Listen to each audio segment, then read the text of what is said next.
Do you need a hug? Because you look like you might need a hug. What you may need more than a hug, however, is to feel like you are grounded, to feel that you're safe in your body, and to not have to worry that the person you're hugging is perhaps transmitting something unwanted to you. I have the solution for that issue.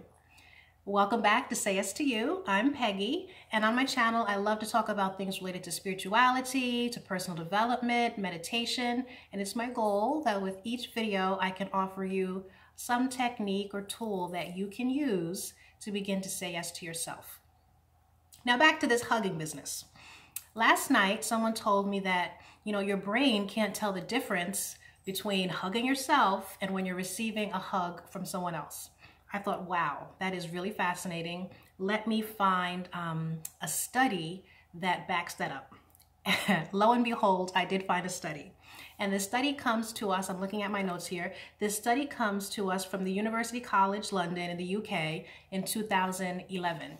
They had participants hugging themselves, and what they noted was that when you cross your body over the midline simply meaning the middle of your body, when you cross over the midline, what happens is it impairs your brain's ability to localize that tactile stimulation. Tactile simply meaning the sensory input that you're receiving. So your brain cannot make heads or tails of what's happening. All it knows is that you are being hugged. What are the benefits of this? According to the same study, it reduces pain, it increases feelings of safety and self-compassion, and most notably, it decreases your nervous system's reactivity to threat. And that's really important for a lot of people these days because for sure there are, threats externally, but for a lot of people who do a lot of spinning in their heads, they're perceiving some threats that may or may not be there, or they could in fact be magnetizing that threat.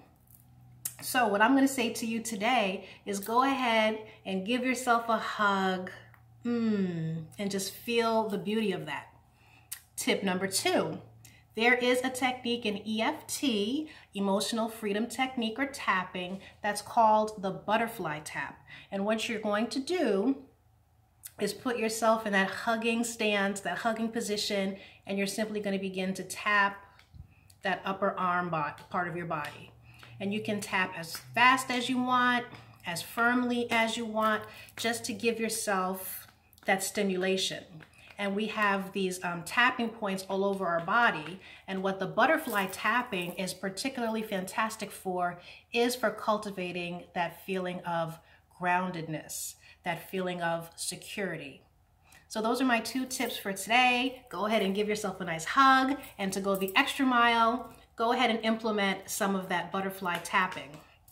With the tapping, if you are so bold, you can engage in a tapping script.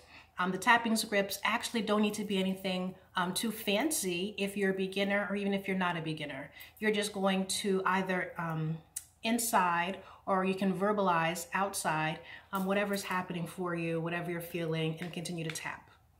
Thanks for visiting the channel today. If you like this content, go ahead and give it a thumbs up. Go ahead and leave a comment and do subscribe to the channel. See you next time. Bye-bye.